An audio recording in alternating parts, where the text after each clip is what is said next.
Kemudian adab selanjutnya yaitu makan secara bersama-sama. Karena dengan makan bersama menjadi sebab turunnya keberkahan. Makan bareng-bareng. Kalau sekarang tuh ibaratnya kayak ngeliwet. Atau makannya nggak ngeliwet. Makan sendiri-sendiri di piring. Tapi bareng-bareng. Nggak pernah makan sendirian. Orang yang makan sendirian sama yang makan rame-rame beda berkahnya. Kenapa orang tua dulu senang banget ngajakin orang makan di rumah? Habis Jumatan, makan di rumah. Malam Jumatan, malam kumpul, makan di rumah. Apa aja sering banget ada tamu nggak boleh keluar kalau nggak makan. Harus makan, iya karena makan bersama berkahnya beda. Berkahnya dia lebih banyak daripada orang yang makan sendiri. Berdasarkan hadis Nabi Shallallahu Alaihi Wasallam, anna rajulan qala ya Rasulullah, inna na'kul wa ma nashba. Gala fala'allakum tastariguna an ta'amikum ijtami'u alaih wa dhkuru ismallah yubarakulakum. Wahul Hakim. Ada seorang laki-laki berkata kepada Rasul Shallallahu Alaihi Wasallam, wahai Rasulullah, kami udah makan, tapi kami nggak kenyang-kenyang. Udah makan, tapi kok perut nggak kenyang-kenyang. Terus dia berasa lapar. Terus dia berasa nggak kenyang. Maka bertanya kepada Rasul, dijawab sama Rasul, mungkin karena kamu makannya nggak kumpul. Makannya nggak bareng-bareng. Nah, maka Nabi pesan ketika makan, berkumpullah, kata Nabi.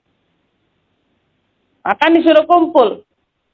Ketika makan, baca bismillah. Niscaya kalian akan diberi keberkahan. Makan kumpul.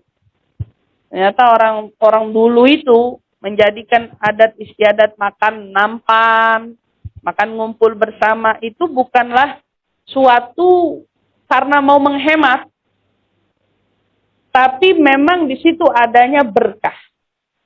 Berkahnya beda. Kalau kita mungkin di piring sekarang, ya udah di piring nggak apa-apa, tapi makannya rame-rame. Ikan satu bisa dimakan sama 5 orang.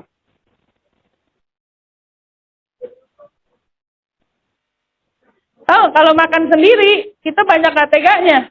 Si ini belum, si itu belum. Ngambilnya malu-malu. Tapi kenyang, percaya. Tapi kalau kamu makan sendiri, pesen ikan satu, tuh separuh aja habis tuh. Bisa jadi kalau kebetulan lagi lapar banget, satu ikan habis. Bisa tuh kita begitu.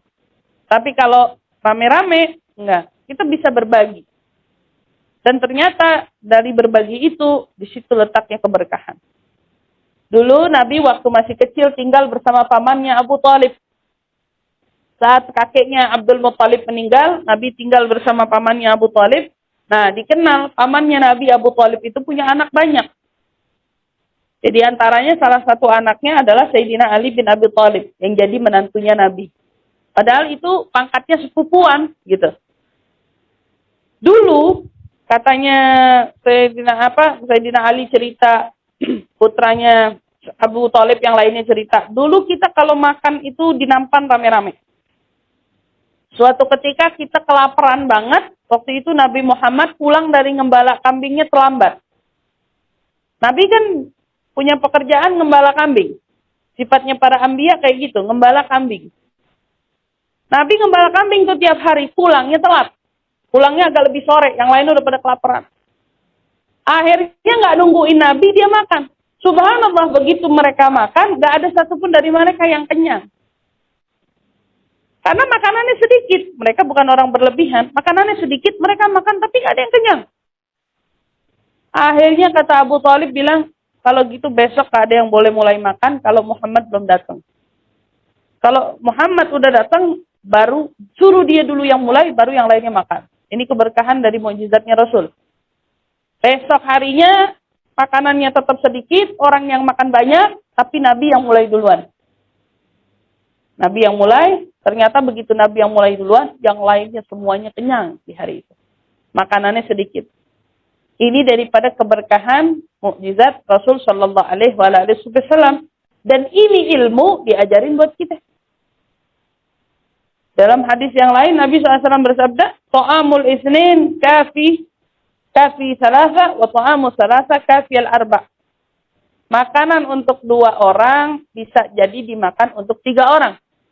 Makanan untuk 3 orang bisa dimakan untuk 4 orang. Ini kalau makan rame-rame. Ibu beli nasi padang sendiri, habis bisa jadi. Atau nasi apa orang Jogja nih? Gudeg. Nasi gudeg 1 bungkus sendiri, habis. Tapi coba rasain makan nasi gudeg 1 bungkus berdua. Ibu sama-sama kenyang berdua. Karena berkahnya beda. Bukan dibikin gara-gara berdua jadi lapar. Enggak. Malah berdua jadi tambah kenyang. Kok bisa ya nasinya habis berdua tapi sama-sama kenyang. Merasa sama-sama cukup. Ini letaknya berkah. Berkah yang diajarin sama Nabi kita untuk kita umatnya. Agar bisa berbagi bersama. Ini ngajarin buat kita apa namanya isar. Peduli. Di bulan lalu ya kalau nggak salah. Saya ngingetin tentang kenapa kita kalau makan rame-rame itu ada rasa isar. Isar itulah yang bernilai. Apa itu? Peduli. Waktu mau ngambil lauk, ngelirik kanan kiri dulu. Ini mau nyomot nggak nih? Ada yang mau ngambil nggak nih gitu. Terus kita kalau mau ngambil tuh nggak serta-merta gitu. Nggak kayak orang maruk. Nggak kayak orang kelaparan. Ngambilnya nyomotnya sesuai yang cukup buat kita. Karena kita tahu ini makanan bersama, bukan makanan sendiri. Padahal kalau di nampan itu ibaratnya ayamnya porsinya 2 ayam untuk 4 orang.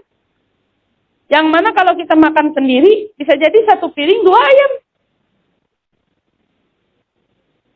Bisa aja begitu. Enggak, tapi kalau rame-rame enggak. Ada yang namanya isar. Dan di sinilah isar, kepedulian itu yang bernilai.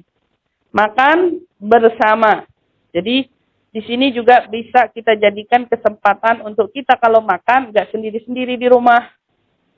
Kan kemarin kita belajar bahwa makan itu momennya makan momen kumpul. Makan ngobrol. Jadi berarti kan nggak dianjurin makan sendiri. Makan kumpul ngobrol. Jadikan momen kebersamaan ini momennya quality time sama keluarga. Punya waktu berkualitas sama keluarga. Nggak banyak-banyak. Di waktu makan aja. Suami, ibu, anak, kumpul semua.